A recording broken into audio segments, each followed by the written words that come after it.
पुण्य गौतमजी हाम्रो साथमा हुन्छ। पुण्यजी यहाँलाई हार्दिक स्वागत छ। थ्याङ्क यू सो मच, धन्यवाद। आराम हुन्छ पुण्य सर? ठिक छु। हजुर तपाईँकै निवासमा आयो होइन? ठिकै। अब मच्छरले ज्यादातिरी गर्छ बाहिर बस्दा, या ठिकै छ। फेरि त्यो डेङ्गुवाला मच्छर हो कि? हो गाह्रो छ। फेरि बिरामी पनि भइन्छ। हो। अनि के हो सर, अब ई पासपोर्टको कुरा आयो फेरि। 1 अर्ब भ्रष्टाचार भएको आशंकामा चाहिँ धमाधम पक्राउ पुर्जी होइन। अब बयानको लागि म्याद तामेली आदि इत्यादि भइरहेछ होइन। त्योभन्दा पनि अचम्मको कुरा चाहिँ अख्तियारका प्रमुख र अख्तियारकै अनेकै पदाधिकारीहरूलाई प्रधानमन्त्रीको कार्यालयमै राखेर चाहिँ पक्राउ पुर्जी जबरजस्ती जारी गर्न लगाइयो भन्ने कुराले फेरि व्यापकता पाछ। सङ्घीय संसदमा पनि आज यो कुरा उठ्यो होइन। के हो सर, यस्तो गर्छन् होला त हाम्रो प्रधानमन्त्रीका सल्लाहकारहरूले? त्यस्तो गरे होला नि त? होइन, अब त्यही देखियो त। त्यहाँ प्रामाणिक कुराहरू आएको छ। असीम शाहलाई फोन गरेरै सोधिएको छ। उनले यो विषयमा म पछि प्रतिक्रिया दिउँला भनेका छन्। अब हामीले पनि न्युज पोर्टलहरूमा हेरेर, अनलाइन खबरहरूमा हेरेर, सेतो पार्टीमा हेरेर कहीँ पुष्टि गरेर यो कुरो हो रहेछ भन्ने पत्ता लगायौँ। अब ठिक छ, भ्रष्टाचार विरुद्ध, अनियमितता विरुद्ध, राज्यमा भएका सबै खाले ज्यादतीहरू विरुद्ध अनुसन्धान गर्नुपर्छ र भ्रष्टाचारीहरूलाई कारबाहीको दायरामा ल्याउनु राम्रो कुरा हो। अब त्यसको लागि राज्यका फङ्सनिङ बडीहरू, चाहे त्यो संवैधानिक हिसाबले अख्तियार दुरुपयोग अनुसन्धान आयोग होस्, चाहे central investigation bureau of police CIB होस्, चाहे सतर्कता केन्द्र होस्, चाहे अन्य निकायहरू किन नहुन्, तिनले आफ्नो तरिकाले आफ्नै विधि पद्धतिबाट अनुसन्धान गरेका हुन्छन् र त्यसमा जोर जबरजस्ती चल्दैन। यहाँनिर अरबौँको भ्रष्टाचार भएको आशंकामा अब म्याडम आरजु लगायतको एउटा ठुलो टिमलाई कारबाहीको दायरामा ल्याउनको लागि अनुसन्धान जारी रहेको र अख्तियारले पक्राउ पुर्जी पनि जारी गरेको र म्याद तामेली चाहिँ उनको घरैमा, त्यो भग्नावशेषयुक्त घरमा लगेर टाँसेको भन्ने कुरा आयो। त्योभन्दा नि महत्त्वपूर्ण रोमाञ्चक अवस्था चाहिँ के देखियो भने, यहाँनिर एउटा विचार गर्नुपर्ने कुरा चाहिँ अख्तियार दुरुपयोग अनुसन्धान आयोगका पदाधिकारीहरू संवैधानिक पदाधिकारीहरू हुन्। चाहे अख्तियारको प्रमुख आयुक्त होस्, चाहे सदस्यहरू किन नहुन्, उनीहरूको हैसियत संवैधानिक हुन्छ। उनीहरूलाई सरकारले डिक्टेट गर्न मिल्दैन, उनीहरूलाई जोर जबरजस्ती गर्न मिल्दैन।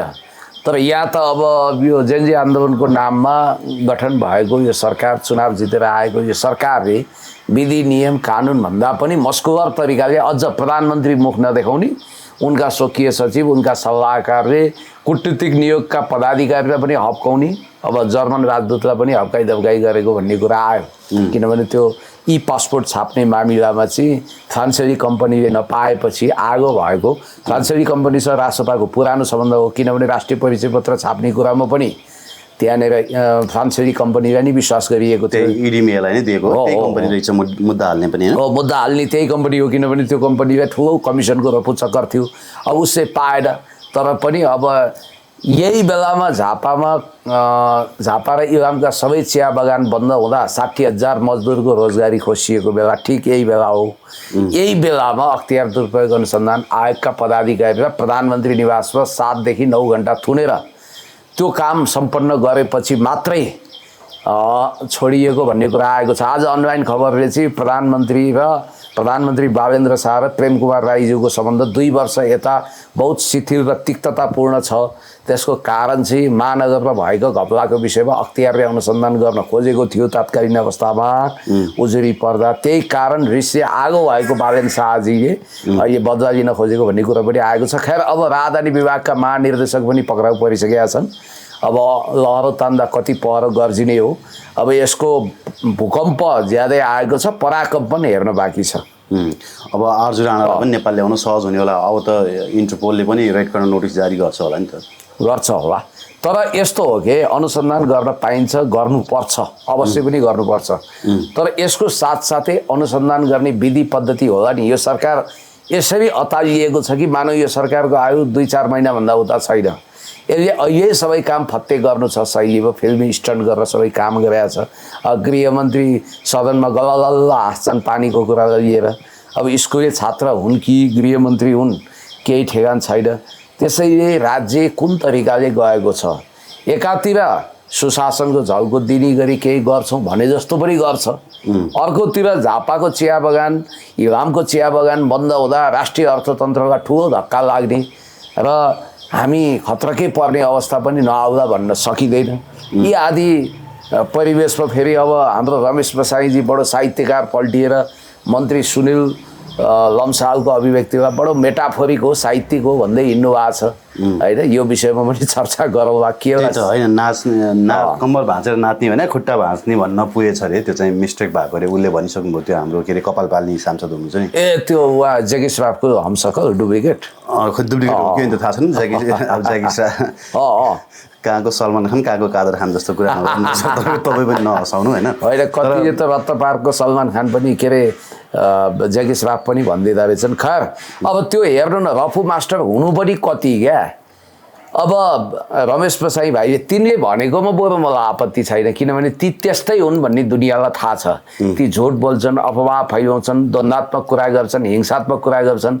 हिजो हर्क साम्बाङजीहरूको नाम नलिकन साङ्केतिक रूपमा केही मान्छे देख्यो कि संसदमा चुटौँ लागिहाल्छ, ठोकौँ लागिहाल्छ, तिनीलाई चुट्न नपुग्या भनेर आफै भन्छन्। अनि कम्मर मुनि चाहिँ भात्ने भने कम्मर मर्काएर नाच्ने भनेर भन्छन्।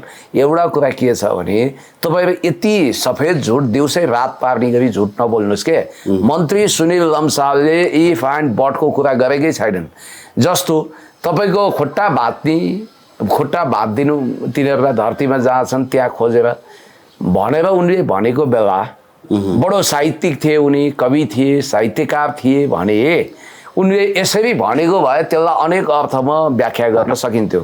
जस्तो त्यसको चाहिँ जुन भ्रष्टाचारको छ त्यसको भ्रष्टाचारी खुट्टा भाँचिदिनु भने भए भ्रष्टाचारको प्रवृत्तिको खुट्टा भाँच्नु भने अर्थमा बुझिन्थ्यो। अब एउटा इन्जिनियर टेक्नोक्रेट मान्छेले त्यो if and but comma full stop लगाएर कुरै गर्दैन, उनले सिधै भनेका छन् खुट्टा भाँचिदिनु भनेर। अब हाम्रो रमेश बसाई चाहिँ त्यो मेटाफोर हो, बिम्ब प्रतीक रूपक अलङ्कार उपमा उपमेय केही बुझ्दैनन्।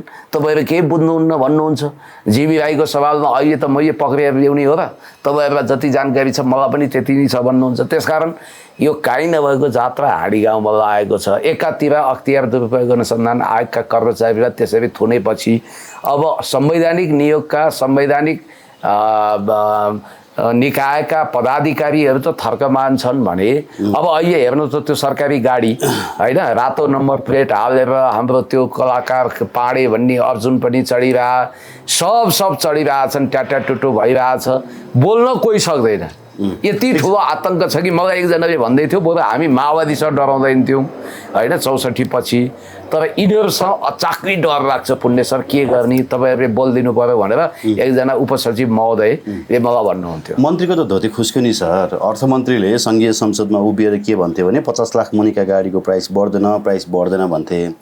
रमेश प्रसाईले पनि तथ्यमा बहस गरौँ, झुट्टो बोल्ने, करको दर त घट्यो, तिनलाई त घाटा भयो, राज्यलाई फाइदा भयो भनेर बोलेका थिए। हामी पनि होला त नि भन्ने लाग्यो हामीलाई पनि। 3 दिन अगाडि एउटा समाचार आयो अन्नपूर्ण पोस्टमा। अन्नपूर्ण post.com ले के लेखेको थियो भने यता अर्थ मन्त्रालयले छुट गरिसके पछाडि पनि गाडी चाहिँ प्रधानमन्त्रीको कार्यालयबाट छुटेको थिएन। प्रधानमन्त्रीको कार्यालयले पनि स्वीकृति दिइसके पछाडि ती गाडीहरू छुटे भन्ने सन्दर्भमा एउटा समाचार लेखेको थियो। र त्यो समाचारमा के छ भनेर म अलिकति पढेर सुनाउँछु ल। रसुवा नाकाबाट एटो 1, एटो 2, एटो 3 र सी लाइन 7 मोडलका 472 गाडी भित्रेका हुन्। आयात गरिएको एटो 1, एटो 2 र एटो 3 मोडलका गाडीहरू विलासी नभई मध्यमवर्गीय नेपाली उपभोक्ताहरूलाई लक्षित गरिएको सुरुवाती रेन्जका सवारी साधन हुन् भनेर यहाँ लेखा छ होइन। यसमा के छ भने BYD एटो 1 209 वटा 209 वटा र एटो 2 440 वटा। याद गर्नुहोस् है, एटो 1 209 209 वटा, एटो 2 440 वटा, यो दुईटा भेरिएन्टका मात्रै 649 वटा गाडी चाहिँ भित्रिएका रहेछन्। यो चाहिँ ठ्याक्कै करको दर हेरफेर हुने बेलामा होइन, हाम्रो बजेट भाषणभन्दा ठ्याक्कै अगाडि। अनि यसमा चाहिँ करको दर चाहिँ हेरफेर हुँदैछ भन्ने सूचना चुइयो कि भन्ने आशंकामा सङ्घीय संसदमा अझै पनि केही सांसदहरूले आवाज उठाइरहनु भएको छ।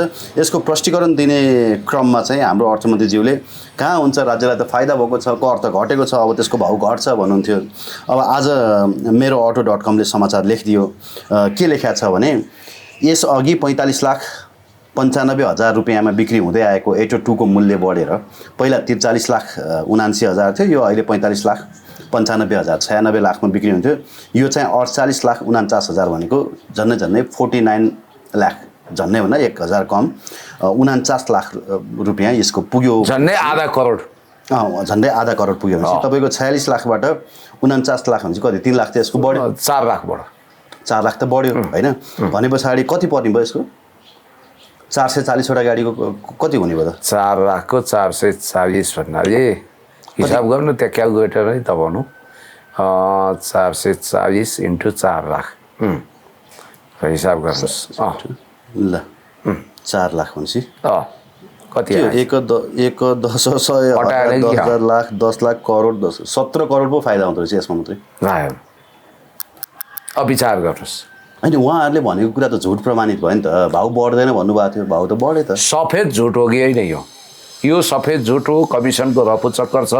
भाउ बढ्दैन भन्दै पब्लिकलाई ढाँट्ने। बिचरा त्यो रमेश प्रसाई भाइलाई केही थाहै छैन, उनलाई जे सुनायो त्यही भनिदिने रवि भक्तिमा लिइन्छ। यो त तथ्याङ्क हो नि त। तथ्याङ्क हो, तथ्याङ्क। पहिला कतिमा पाइन्थ्यो भन्ने कुरा त थाहा छ हामीलाई। सुरुवाती मूल्य 43 लाख 79,000 मा बेचेको, पछि 1 लाख रुपियाँ बढाएर 44 लाख 79,000 मा बेचेको, अहिले 48 लाख 49। जबकि उहाँहरू घोक्रो सुक्ने गरी पार्लियामेन्टमा ढाँट्दै बोल्नुहुन्छ, देउसै रात पारेर बोल्नुहुन्छ, गाडीको भाउ घट्यो होइन, अब हामी सर्वसुलभ गराउँछौँ भनेर भन्नुहुन्छ। भनेपछि यो सरकारको काम यति निर्लज्ज सरकार, यति ढाँट अर्थमन्त्री साध्यै छैन। त्यस कारणले एकातिर राष्ट्रिय अर्थतन्त्रको धमिराहरू सल्भल आएका छन् होइन। हामी चकाचौध गर्दैछौँ। हेर्नुहोस्, हामी हेतु दीपक भट्ट र सुगम अग्रवाललाई जेल थुन्यौँ, पूर्वपक्षमा पठायौँ भनेर खुसी त हुन्छौँ। तिनको 6 करोडको गाडी जफत भएछ, खुसी हुन्छौँ। तर एउटा पिक्चर हामीले जहिले अनदेखा गरेका छौँ। त्यो पिक्चर के हो भने देशबाट खरबौँ रुपियाँ पनि त पलायन भएको छ, व्यवसायीहरूको मनोबल पनि गिरेको छ, पुँजी चलायमान भएको छैन। अर्थमन्त्रीले 2 महिना अगाडि उहाँहरूले अब श्वेत पत्र जारी गर्नुपर्छ सर, राष्ट्रिय अर्थतन्त्रको असली अनुहार देखाउनु नै भएको छैन। उहाँहरूले अब व्हाइट पेपर जारी नगरी सुखै छैन, किनभने यति ढाँट कुरा भएको छ। एफडिआई अन्तर्गत आउने, फरेन डाइरेक्ट इन्भेस्टमेन्ट अन्तर्गत आउने एड कति हो, हामीलाई कति अनुदान आउँछ, त्यो विषयमा किन उहाँहरू भन्नुहुन्न? 2 पैसा छिर्दैन देशमा। त्यति मात्रै होइन, तपाईँको इन्भेस्टमेन्ट समिट भएको थियो, मलाई लाग्छ 7 खरबभन्दा बढी प्रतिबद्धता एनआरएन लगायत विदेशीहरूबाट भयो। अनि कति आयो देशमा लगानी? झापाको चिया बगान ठप्प छ। म सुन्दैछु अब उहाँहरू कतिसम्म मान्छेलाई बेवकुफ बनाउनुहुन्छ भने राष्ट्रिय झन्डा नराखिकन चाइनिजहरूसँग बाइल्याटरल नेगोसिएसन गर्नुभयो परराष्ट्र मन्त्रीले। चाइनिजहरूले बिआरआई अन्तर्गत 5 वर्षीय योजना बनाउँ। मैले पाएको सूचना यदि सही हो भने करिब 5 वर्षभित्र हामी 7 खर्ब रुपियाँ अनुदान दिन सक्छौँ तपाईँहरूलाई भनेर उहाँहरूले प्रस्ताव राख्नुभयो। 7 खर्बको अनुदान, त्यसमा सफ्ट लोनका कुरा प्रस्ताव थियो। तर नेपालले के गर्दो रहेछ भने कुनै पनि विषयमा एमओयूमा सिग्नेचर नगर्ने, अमूर्त कुरा गर्ने के। हाइड्रो बनाउने कुरामा दुवै देश सहमत भए, अनि उद्योग विस्तार गर्ने कुरामा सहमत भए, कनेक्टिभिटी जोड्ने कुरामा सहमत भए, व्यापार पारवन सन्धिलाई अझ ग्लोरिफाइड गर्ने कुरामा सहमत भए भन्ने टाइपले अमूर्त बुदा हालेर आउनुहुन्छ। भारतमा गएर राबडी खानु हो, बिरयानी खानुभयो, खुसी हुनुभयो, द्विपक्षीय सम्बन्ध आकाशमा पुग्यो, उचाइमा पुग्यो भने होइन परराष्ट्र मन्त्री र रवि लामी छ नि। महाधिवेशनमा बेर्नु निस्किने गरी कराउने होला त्यहाँ, त्यो विषय महाधिवेशनको छुट्टै चर्चा पनि गरौँला। तर भारत दौरा, भारत भ्रमण पछिको परिणाम के देखियो त भन्दा सीमावर्ती क्षेत्रमा 100 रुपियाँभन्दा बढी ट्याक्स दिँदाखेरिको परिणाम, किनभने त्यहाँ रोटीबेटीवाला सम्बन्ध खलबल भयो। यो मान्नुपर्छ, स्वीकार्नुपर्छ हामीले, किनभने इन्डियन थुप्रै ज्वाइँ वा थुप्रै माओली यहाँ छन् के, उनीहरूको शिकायत भारतले सुन्नुपर्छ।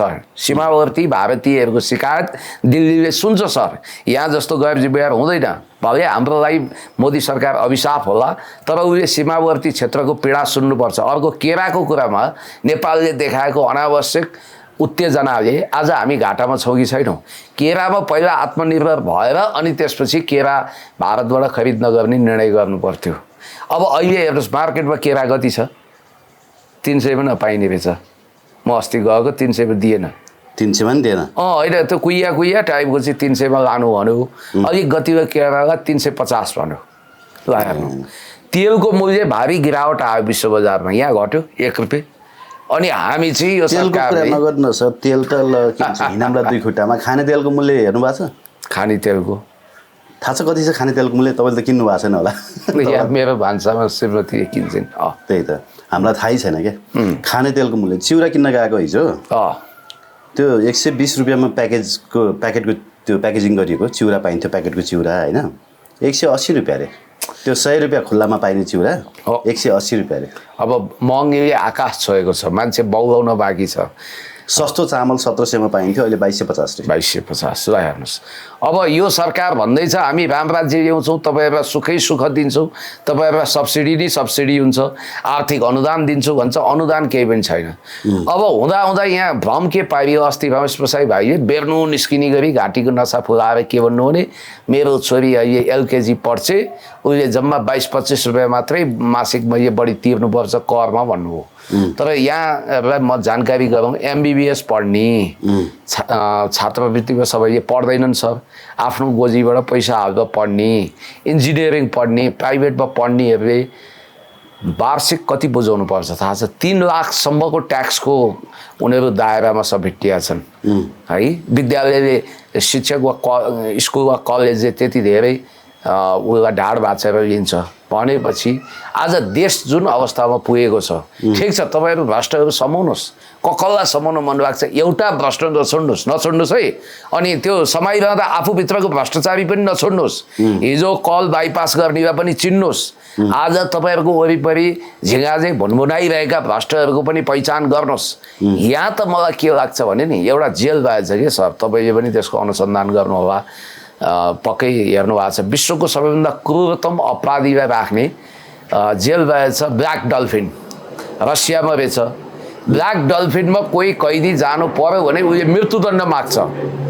तर त्यो सिरियल किलर त्यो अपराधी त्यो महाभ्रष्टलाई मृत्युदण्ड दिँदैन पल पल तडपाएर मारिन्छ -40 डिग्री सेन्टिग्रेडसम्म तापमान हुने साइबेरियाको त्यो अनकन्टार निर्जन भूमिमा भएको ब्ल्याक डल्फिन जेलमा हेर्नुहोस् भनेपछि नेपालमा पनि नयाँ ब्ल्याक डल्फिन चाहिने हो कि साँच्चै अपराधीहरूलाई दण्डित गर्न भन्ने देखिसक्यो अब पापाचार दुराचार भ्रष्टाचार अब तपाईँलाई एउटा कुरा थाहा छ यो चियाको विषयमा मैले एउटा इन्ट्रेस्टिङ कुरा थाहा पाएँ जब भारतले नकिन्ने सङ्केत दियो नि यो त 1 महिना अगाडि आएको सङ्केत रहेछ नि त सङ्केत बुझ्न त सिपालु हुनु पर्यो भारतले आफ्नो डिप्लोमेटिक च्यानलबाट हामी तिमीहरूको यो चिया किन्दैनौँ है आफ्नो बन्दोबस्त गर यो केरावाला लफडा भएपछि नि यो गन्जागोल सुरु भएछ त सरकारले के हेरेर बस्यो तपाईँको हाम्रो चियाको हाई डिमान्ड टर्कीमा रहेछ सर मिडल इस्टमा रहेछ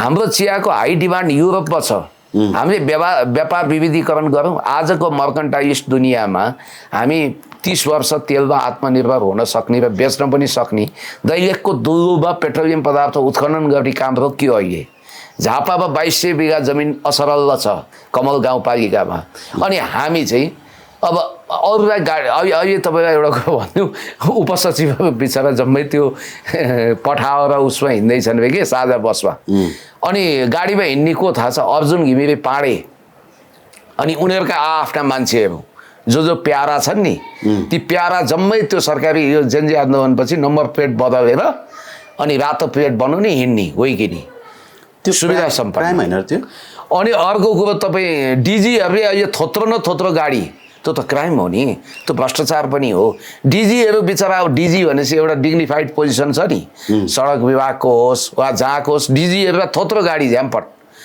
बरु लगेर झगडामा थन्काइदिने हेर्नुहोस् है इतिहासमा यति धेरै कर्मचारीहरूको मनोबल ह्रास कहिल्यै भएन एउटा सचिवलाई ल्याएर थुनिन्छ झन्डै थुनिन्छ हो म मान्छु कर्मचारीहरू तदर्थवादी छन् कर्मचारीहरू काम चोर छन् कर्मचारीहरूले पब्लिकलाई हेपिरहेछन् ठगिरहेछन् सेवाग्राहीले कहाँ सेवा पाए 5 दिन बिदा के अरे 2 दिन ठ्याप्पै बिदा छ काम कहिले गर्ने हेर्नुहोस् है राज्यको काम गर्न त दोहोरो सिफ्टमा काम हुनुपर्ने हो नि विकसित देशमा भनेपछि चुपचाप घन्टी छाप भन्दै घन्टी बजाउनेहरू अहिले कति पछुताएका होलान् अब झापाको 60,000 चिया मजदुरहरूसँग कति मान्छे डिपेन्ड हुन्छन् इन्टु 5 गर्नुहोस् त एभरेजमा 3 लाख मान्छेको जिन्दगीमाथि लात हानिएको छ श्रम बजारमा यसै पनि जेनजी आन्दोलनपछि चाहे प्राइभेट सेक्टरबाट होस् चाहे अरू सेक्टरबाट होस् श्रम बजारमा लाखौं लाख श्रमिकहरू बेरोजगार थपिएका छन्, राष्ट्रिय अर्थतन्त्र तबाह भएको छ। यो अवस्थामा हेर्दाखेरि हाम्रो देश चाहिँ आज निकास खोजिरहेको बेला, विकास खोजिरहेको बेला, उन्नति खोजिरहेको बेला उहाँहरूको आफ्नै दुनियाँ छ क्या। मैले के देखेँ भने नि रासपा आफ्नै दुनियाँमा रहेछ, रबिन्सन क्रुसो जस्तो एउटा टापुमा रमाइरहेछ, रेस्ट अफ दि कन्ट्री चाहिँ अर्कै दुनियाँमा छ, हामी अर्कै पीडामा छौँ, उनीहरू अर्कै सुखमा मदमस्त छन्। त्यसकारण यसरी राष्ट्रलाई एउटा गिनीपिग बनाएर खेलवाड गर्न पाइँदैन, विधिको शासनमा जानै पर्छ, संवैधानिक निकायलाई थुनछेक गरेर हुँदैन, अदालतलाई हुर्मत गरेर हुँदैन, अख्तियारको हुर्मत लिएर हुँदैन। त्यस कारणले गर्दाखेरि विधिको शासनमा जानुपर्छ, कानुनको शासनमा जानुपर्छ। तपाईँले एउटा कुरा भनिदिउँ, सबका सब भ्रष्टाचारी भनिया छ नि, ती सब अदालतबाट छुट्नेवाला छन्, छुट्छन् 100 कडा 95% ती छुट्नेवाला छन्। किन भनिदिउँ, यिनीहरूले तर्साउलान् के गर्लान्, जब मुद्दा सर्वोच्चमा पुग्छ नि, सर्वोच्चको बेन्च त उही 1-2 जना न्यायाधीश बाहेक त ठ्याम्मै पो छैन त। विशेष अदालतको पनि त्यही अवस्था छ। अनि जसको खल्ती भरिभराउ छ, सबको पापी पेट हो, सबैको निजी जिन्दगी छ, सबैको विदेशमा ब्याङ्क एकाउन्ट छ, यहाँ सबका सब बाठा छन्, चलाक छन्। आजसम्म तपाईँले चकाचौध गर्नुहोला, लानुहोला, तर कुरा के हो भने न्यायालयलाई तपाईँले जोर जबरजस्ती गर्न मिल्दैन। नमिलेपछि उनीहरूले आफ्नो अनुकूलमा सबै गर्छन्। कुरा त यो हो नि त सर। त्यही त। अब परराष्ट्र मन्त्री शिशिर खनालको चीन भ्रमणको कुरा चाहिँ त्यति सतहमा आएन नि सर। आओस् पनि कसरी, चीनले किन लुकाछिपी जस्तो गरियो क्या, मतलब उहाँ जानुभयो अनि यो भयो भनेर खालि अलि सामान्य कुराहरू मात्रै आयो, तर चीन भ्रमणलाई चाहिँ बहसको विषय नै बनाइएन क्या सर। त्यसको कारण छ। अब परराष्ट्र मन्त्री शिशिर खनालजी चीन भिजिट जानुको पछाडिको रहस्य भनेको तपाईँको अब उनीहरूलाई अत्याधिक लाग्ने गरेको आरोप यिनीहरू इन्डो वेस्टमा छन्, स्पेसली डिप स्टेटको सुरुङमा छिरे र मित्र राष्ट्र चीनसँगको सम्बन्ध चाहिँ इतिहासमै सबभन्दा खराब चलिरहेको छ र चीनसँग भएका एमओयू वा कुनै पनि सम्झौताहरू कार्यान्वयनमा गएन भन्ने व्यापक गुनासो चाइनिज दूतावासले गर्यो। तपाईँलाई इन्ट्रेस्टिङ कुरो गर्यो, रसियन राजदूतले अहिले भेट्ने उपराष्ट्रपति हेर्नु त बिचरा कसैले नभेटिदिनेहरूले, म तिमीहरूका विकास परियोजना ल्याइदिन्छु, अनुदान दिन्छु, हस्पिटल बनाओ, अनि जनकपुर चुरट कारखाना र वीरगन्ज चिनी कारखाना सञ्चालन गर, रसियाले जुन जुन इन्फ्रास्ट्रक्चर बनाएको छ त्यसलाई पुनः सुचारू गर, बाबाकी दुहाई भनिरहेछ। ऊ पैसा खनाउन तयार छ। डिप स्टेटको इसारामा हिँड्नेहरू चुपचाप छन्। अब चीनको सवालमा चाहिँ 3 चोटि चाइनिज राजदूतले प्रधानमन्त्रीसँग भेट्न खोज्नुभयो, 1 चोटि पनि उहाँ भेट्नुहुन्न। सुन्नुहोस्, योभन्दा ठुलो अपमान केही हुन्छ? आज नेपालमा आएका नाम पनि माओ नै रहेछ होइन, पुरा नाम बिर्सेँ मैले। ती यस्ता डिप्लोमेट हुन् कि याङ हाउलाङ पछिको हाई प्रोफाइल डिप्लोमेट, जसको अबको पोस्टिङ भनेको युरोपियन युनियनको राजधानी ब्रसेल्स, अमेरिका वा भारतमा हुनसक्छ। पावर कन्ट्रीमा मात्रै पोस्टिङ हुने पोजिसनको र यस्तो करियर डिप्लोमेट जसले भोलि याङ जेइचीको ठाउँ लिन सक्छन् वा वाङ यीको स्टेट काउन्सिलर वा विदेश मन्त्रीको ठाउँ लिन सक्छन् वाङ यीको भने अब धेरैचोटि तारन्तार तपाईँहरूले के चीनसँग अब सम्बन्ध सम्पूर्ण रूपमा ध्वस्त गर्न खोज्नुभयो हो भनेर मूर्त भाषामै सम्झाएपछि खास गरी चीन मूर्छित हुने नि अवस्था कतिखेर आयो भने जब उसले बारम्बार कूटनीतिक च्यानलबाट सुदन गुरुङलाई गृहमन्त्री नबनाउनु राम्रो हो भनेर सन्देश पठाइरहेछ। जबरजस्ती हातमा टिओबीको ट्याटु खोपेको मान्छेलाई लगेर गृहमन्त्री बनायो। शिशिर खनालजी तपाईँलाई म भन्छु उहाँहरूको योजनामा होइन, चाइनिजहरूको चाहनामा गएको। ल हेर्नु, चाइनाले हामीलाई कति फेभर गरिरहेछ र त्यहाँ पुगेपछि त्यहाँ डिनर खान, त्यहाँको 5 स्टार होटलमा आनन्दले बस्न त गए होइन, नेपालको स्वार्थ, नेपालमा लगानी भित्राउन, नेपाललाई विकसित गर्न, दुई देशीय बहुपक्षीय सम्बन्धलाई सुमधुर बनाउन गएको परराष्ट्र मन्त्रीले यताबाट असाइनमेन्ट दिएको थियो होला, एउटा मूर्त कुरोमा सिग्नेचर गरेनन्। र चाइनाको प्राय तपाईँले के याद गर्नुपर्छ भने नेपालबाट गएको जुनसुकै डेलिगेट्स होस्, जुनसुकै फरेन मिनिस्टर प्राइम मिनिस्टर किन्नुहोस्, त्यहाँ जब ग्लोबल टाइम्समा प्राथमिकताका साथ समाचार आएन, त्यहाँको सिसिटिभीले प्रसारण गरेन, चाइनिज नेसनल टेलिभिजनले प्रसारण गरेन भने त्यसलाई लिस्ट प्रायोरिटीको भिजिट भन्छ। त्यो चाहिँ एउटा सांसद गए बराबर हो। यहाँ भयो के बेहोसीको असावधानीको कारणले राष्ट्रिय झन्डा पनि राखिएन। त्यो अर्को राष्ट्रिय निर्लज्जता थियो बाइल्याटरल भेटघाटमा। अनि नेपालको झन्डा चाहिँ किन राखिएन सर? यस्ता होस्याङ्गेहरू अब यस्तो बेहोसीहरूले केही गर्छन्। त्यही भएर त अहिले इतिहासमै भारत र चीनसँगको नेपालको सम्बन्ध इतिहासमै सबभन्दा खराब चलिरहेको छ भनेर हामीले भनिरहेछौँ। र तपाईँलाई एउटा कुरा स्पष्ट भनिदिउँ, मैले फेरि पनि जोड दिएर भन्छु, चियाको कुरा सामान्य हो क्या।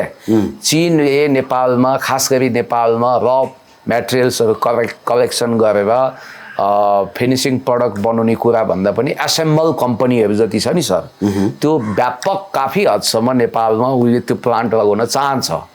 यसको लागि केपी ओली बिआरआईको ग्लोबल समिटमा जाँदा, साङ्घाई कोअपरेसन अर्गनाइजेसनको ग्लोबल समिटमा जाँदाखेरि एमओयूमा सिग्नेचर भएर 2200 बिघा जमिन उसले किनेर पनि राख्यो।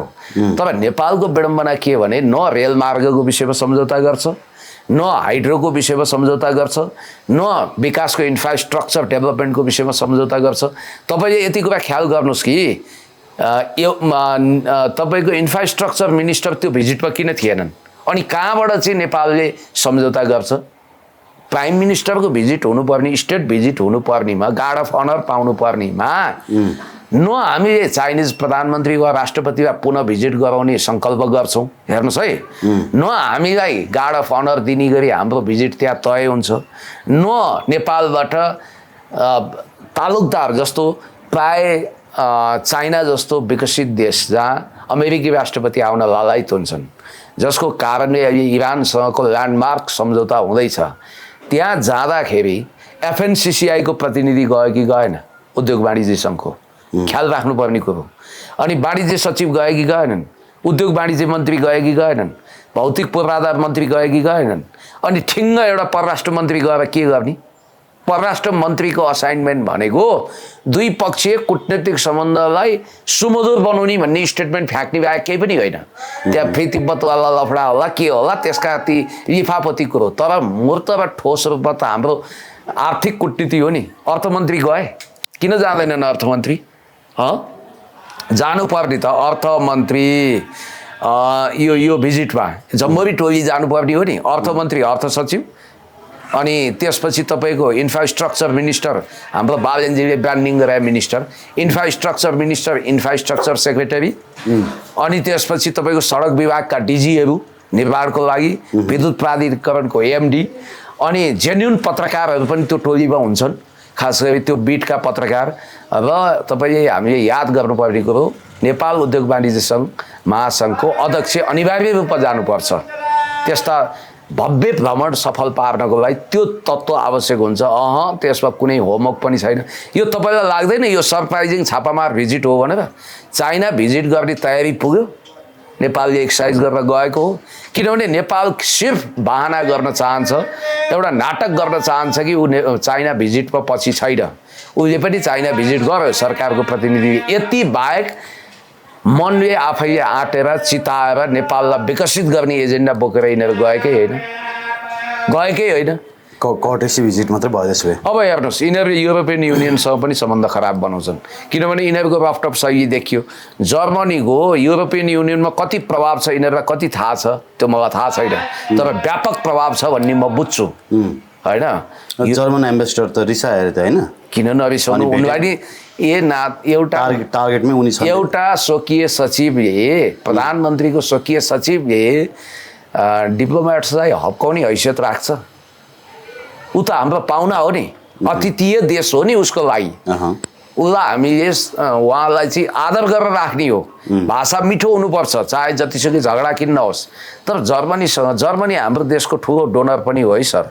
अहिले बेग्लै कुरा हो, धेरै चिजमा अब जर्मनी आफूमा पनि आर्थिक हिसाबले अझ केही सोचिरहेछ। उसले युरोप केन्द्रित, अमेरिका केन्द्रित व्यापारलाई विविधीकरण गरे हुनाले नेपाल उसको लिस्ट प्रायोरिटीमा पर्छ। अब हामी कस्ता मूर्ख हौँ भने हामीलाई गरिब राष्ट्रको सूचीबाट पदोन्नति नगर्नु है, हामी गरिब बनिरहन चाहन्छौँ भनेर चिठी लेख्छौँ हामी। एलडिसी कन्ट्रीको, लिस्ट डेभलप कन्ट्रीको हामी सदस्य हुनुमा गर्व छ भन्नाले अब एकातिर हेर्दाखेरि जनतालाई भोलभोलैया फिल्मी स्टन्ट होइन, फलाना समाउने तिलाना समाउने भ्रष्टाचारीहरूको घरैमा पुर्जी गयो, अब नेपालमा के न हुँदैछ, विकासको मूल फुट्दैछ भन्छ। टिओबीमा नेपालमा कति राम्रो भइसकेछ। ऊ त्यो एउटा पत्रकार आएर त यहाँ के इन्टरभ्यू दिएर गइसकेछन्, गएको हो कि यतै छन्? को एउटा के पत्रकार, के अरे त्यो हाम्रो छ नि ए टङ्क टङ्क युट्युबमा भाइरल छन् नि के टङ्कदाल टङ्क दाजु यहाँ आएर दिएको हो कि उनी गरेर ल्याएको कहाँ गरेर ल्यायो त्यो मैले त्यही त बुझिनँ गरेर ल्याएको होला उही गरेर ल्याएको हो त्यो जस्तो लाग्छ मलाई किनभने त्यो सुरज सिंह ठकुरी अमेरिका भिजिट गर्दा लिएको जस्तो लाग्छ है एक्चुअली म भन्न सक्दिनँ किनभने यहाँ आएको भए उनले पक्कै दुर्गा दाइलाई त भेट्थे अथवा बालेन कहाँ जान्थे होइन त उनी गुमनाम बस्दै थिए उतै लिएको होला तर त्यो इन्टरभ्यू पत्तो इन्टरभ्यूको कोटीमा राखेँ है सर किन केही छैन तथ्य केही छैन विवरण केही छैन रटन्ते रहेछन् स्क्रिप्टेड कुरा बोल्ने रहेछन् जब स्पटमा आउँछ नि मान्छे सवाल जवाफ गर्न त्यसपछि उसको औकात देखिने हो क्या होइन त्यो तपाईँले त्यो तपाईँको क्षेत्रबाट जित्या खत्री केटो छ नि घाँटीमा टाई झुन्डाएर उनी अहिले कत्रो इन्फ्लुएन्सर भइसक्यो झुन्ड्याएर बोल्ने त्यो मोनिटरमा हेरेर बोल्ने रहेछन् स्क्रिप्टमा अहिले त केही बोल्नै नजान्ने रहेछन् के केही थाहै छैन भन्ने बित्तिकै अब एकातिर हर्क साम्पाङलाई क्याउ क्याउ ख्याउ ख्याउ गरेका छन् हर्क साम्पाङले ठिकै कुरा उठाउँदा पनि तिम्रो विद्वत्ता के हो र तिमीभन्दा म भारी विद्वान म त विद्वत्ताले कचक्कै किच्याएको छु अनि उनीहरूको सांसद समथिङ के सृष्टि भट्टराईले चाहिँ पुरा मोडलिङ गर्दा रमेश प्रसाईले देखेनछन् हर्क साम्पाङको बाइकले ट्राफिक नियम उल्लङ्घन गरेर स्वाटै देखेछन् भनेपछि एउटा ट्राफिक नियम पनि नमान्ने सांसद भनेर पुरै उ गरिरहेको छन् होइन त्यति मात्रै होइन नि हर्क साम्पाङले त्यहाँ एउटा कुरा भनेको छ नि त्यो स्ट्याटस यहाँ पढेर सुनाउनु जरुरी पनि छैन सबले हेरेका छन् अहिले गएर हेर्दा हुन्छ जल सङ्ग्रह बहिनीले पनि सक्नुहुन्न उहाँ रमेश प्रसाई भारी विद्वान हो भनिरहेछन् त्यहाँ एउटा इन्ट्रेस्टिङ कुरा के छ भने यस्ता कुराहरूले देशमा जातीय र साम्प्रदायिक विद्वेष भड्काउन सक्छ रमेश प्रसाई भाइले कति ख्याल गर्नुभएको छ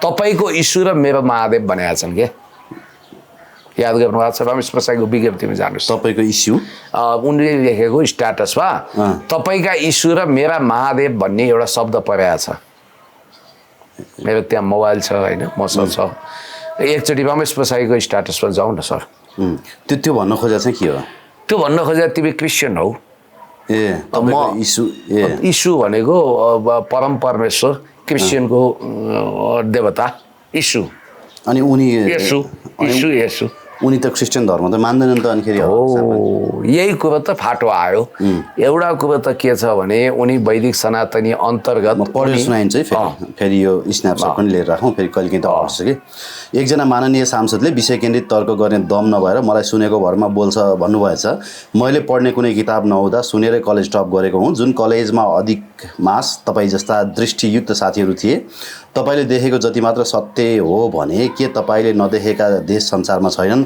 हावा छैन मेरो महादेव र तपाईँको यसु छैनन् म प्रति सहानुभूति होइन आफू समान भाव राख्नुहोस् तपाईँभन्दा लाख गुणा अप्ठ्यारो जीवन बाँचेर पनि म संसदमा तपाईँसँगै उभिएको छु मैले प्रमाणित गरिरहनु त पर्दैन तर मेरो क्षमता कसैलाई शङ्का छ भने कातर भएर फेसबुकमा शरीरबारे लेख्ने होइन जीवन र जगतको कुनै पनि विषयमा फेस टु फेस बहस गरौँ अरूलाई नङ्ग्याउन खोज्दा तपाईँको आफ्नै चिरहरण भएको दुनियाँले देखिरहेको छ है मान्यज्यू विचार चोगे आङदाम्बे जय माटो जय घन्टी भनेर लेख्नुभएछ होइन ठिकै छ त अनि तपाईँले चाहिँ के भन्छ तथ्यमा बहस गरौँ भन्दा अनि एटिट्युडको प्राइस त बढ्यो तथ्य त त्यही आयो त तथ्य आयो उहाँले भन्नुभएको कहाँ घटेको छ भन्नुभएको छ होइन उहाँले अझ कम कडा तरिकाले भन्नुभएको छ वक्तित्व कलामा जाने शैलीले भन्नुभएको छ कुरा मिलेन नि त यो कुराको तपाईँले भनिदिनु न त किन बढ्यो त्यसको त होइन यसमा रमेश प्रसाई भाइको चाहिँ रवि र रासोपाको भक्ति मार्ग यति तगडा छ कि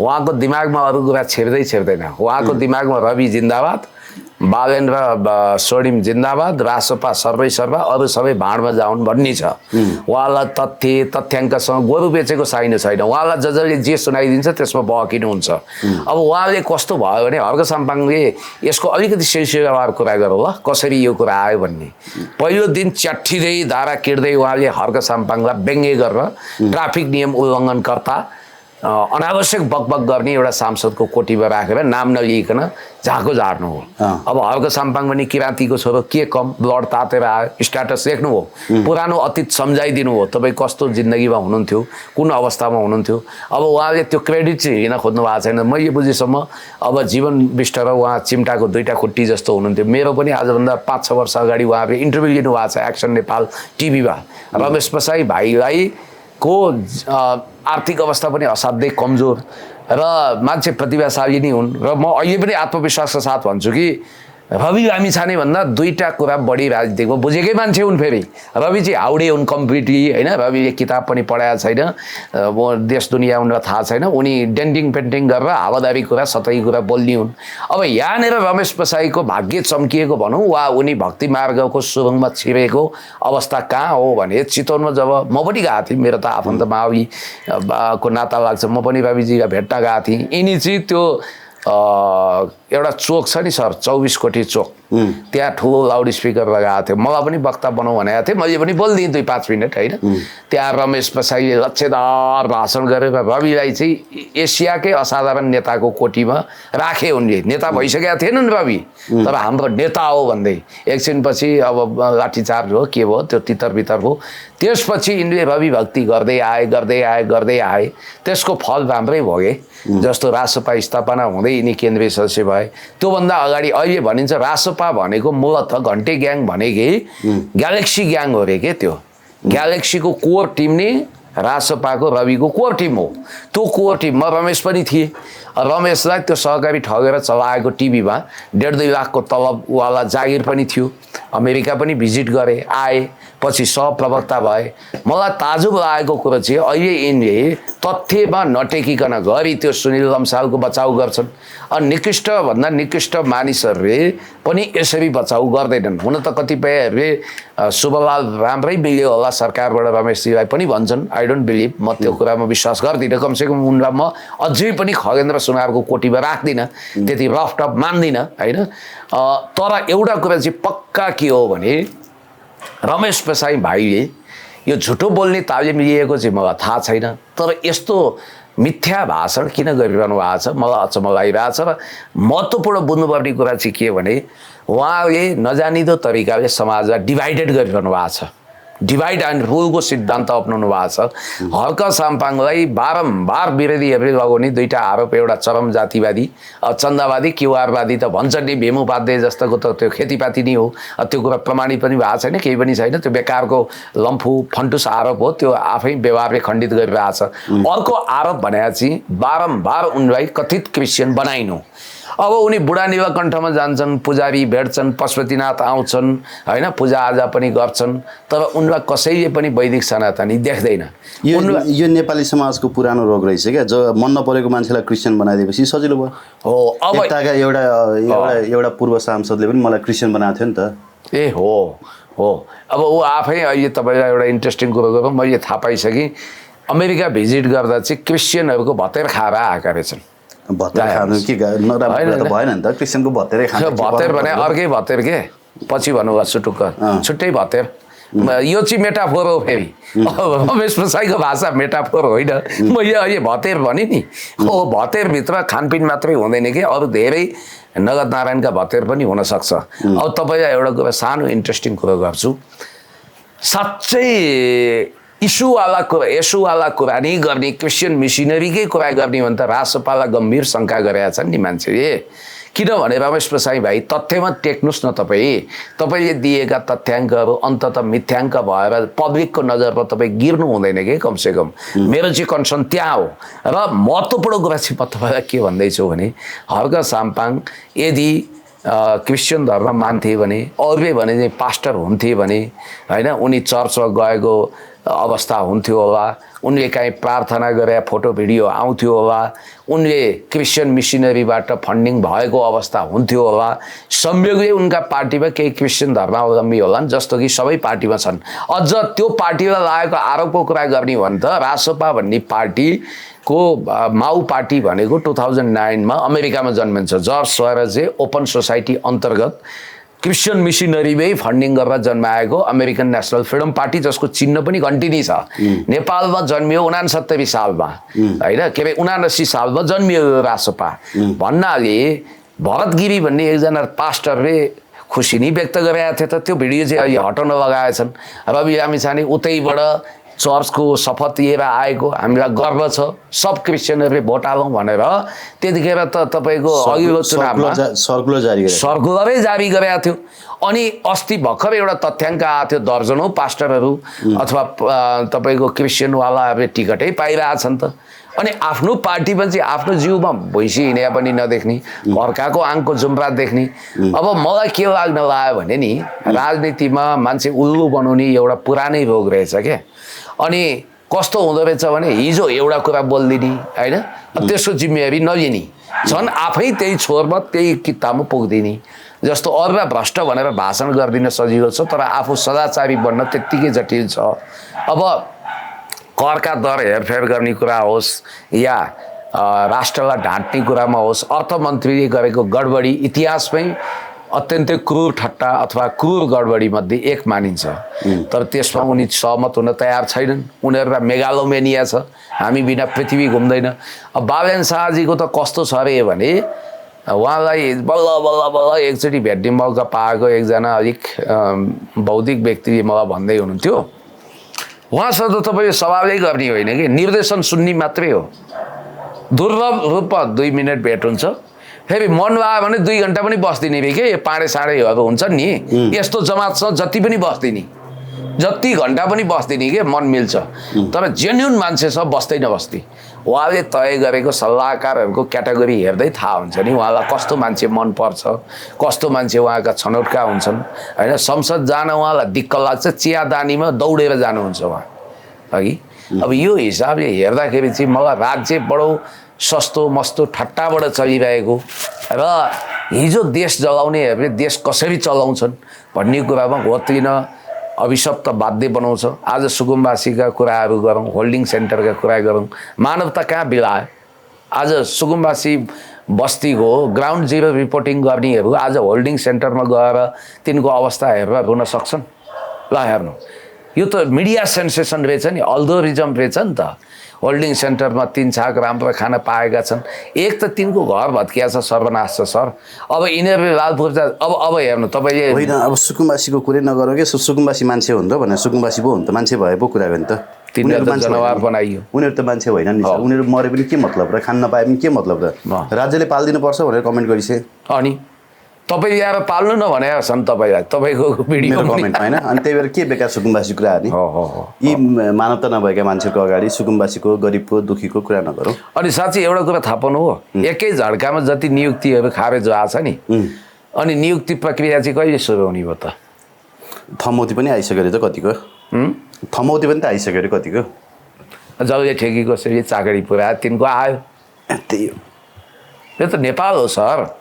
राणा सुन तस्करीको क्या पहिला करापझाप पारेर होइन, अनि पछि किन करापझाप पार्यो भनेको आफ्नो लाइन क्लियर गर्नलाई करापझाप पारेर क्या एकचोटि एकजना गृहमन्त्री हुँदाखेरि सुन तस्करी खुब समातेको थियो अरे। त्यस्तै हो क्या सबै। तपाईँलाई एउटा इन्ट्रेस्टिङ कुरो भनौँ, बिपीहरूले क्रान्ति सम्पन्न गरेपछि जुद्ध शमशेर एक्जाइलमा थिए, भारतमा थिए होइन। अनि अब राणाहरूलाई अब यी क्रान्तिकारीहरूले भेट्न जानु पऱ्यो नि होइन। क्रान्ति भर्खर सम्पन्न भएको थियो, जुद्ध शमशेरको देहरादुन कि कहाँ विशाल महल आलिशान त्यहाँ गएछन्। जुद्ध शमशेरले पनि घरमा आएका पाहुनालाई खातिरदारी गरे। अब उनीसँग त के थियो र दारा नङ्ग्रा झरेको थियो। मोहन शमशेर भाइ उनको प्रधानमन्त्री थियो नेपालमा, तर उनी वानप्रस्थ गएको रेडीको एउटा ज्योतिषीले भने हुनाले राजपाट छोडेको। अनि बिपीहरूले चाहिँ एउटा आशा गरेछन् क्या, यो रियल कुरो म तपाईँलाई भन्दैछु। अनि सुवर्ण शमशेर बिपी कोइराला गएको, सुवर्णलाई त हेपेर कुरा गर्छन् उनीहरू। बी क्लासको राणा हो नि त सुवर्ण, हिरण्य शमशेरका सन्तानहरू। अनि हाम्रो सुवर्णले पनि यस्तै ऐकार उकार लगाएर कुरो गर्ने नि त, जतिसुकै ठुलो नेता भयो नि। अनि बिपीलाई चाहिँ विश्वेश्वर बाबु भन्ने, बाहुनको छोरो, अलि अदब पनि गर्ने, आदर पनि गर्ने होइन। हो हामीले तिम्रा पिताजीलाई यसो नगरिदिएको भए, तर तिमी चाहिँ तिमी नै भन्ने, फेरि जतिसुकै ठुलो भए पनि तिमी आज यो स्थानमा हुँदैन थियौ, तिमी फ्युचर प्राइम मिनिस्टर पनि हुँदैन थियौ भनेर भन्दै भन्दै लगेपछि बिपीले उठ्ने बेलामा ल अब यो राणा शासन उच्छेद भयो, अब मोहन शमशेर अवशेषमा छन्, तर अब सत्ता हामी सम्हाल्छौँ, केही रुपियाँ पैसा चाहिँ हामीलाई चाहिँदो रहेछ। त्यो बेलामै राणासँग करोडौँ पैसा हुन्थ्यो सर नगद। जब नेपालीसँग 5 रुपियाँ हुँदैन थियो, राणा करोडपति थिए, विदेशी ब्याङ्कमा पैसा हुन्थ्यो। आश गरेछन्, आश गरेपछि जुद्ध शमशेरलाई रिस उठेको रहेछ।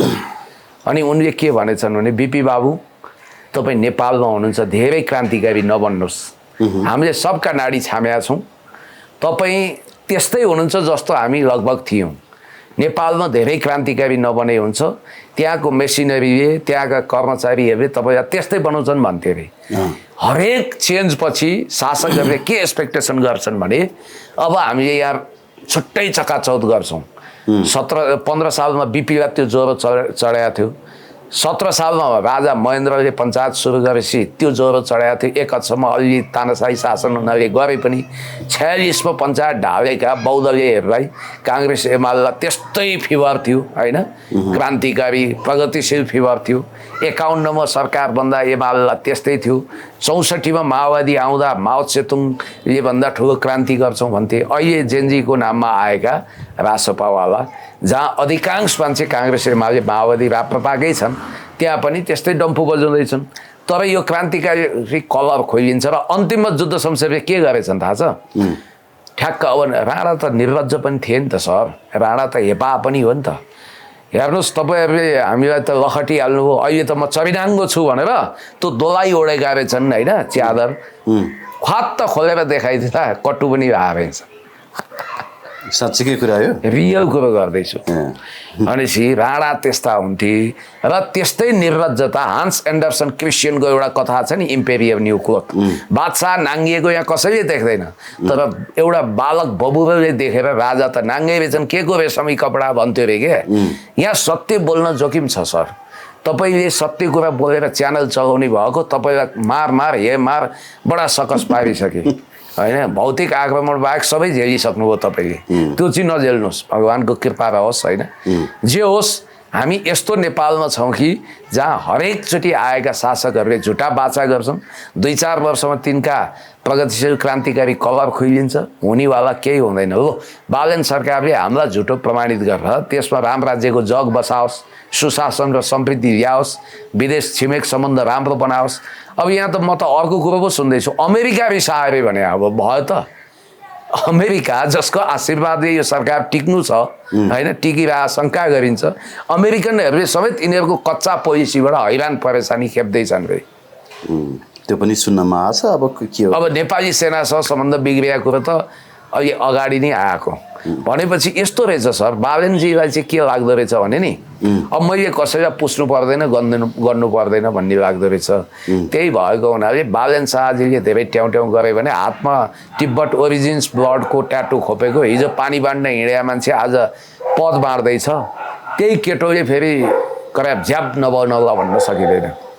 ल, thank you very much. Thank you धेरै धेरै।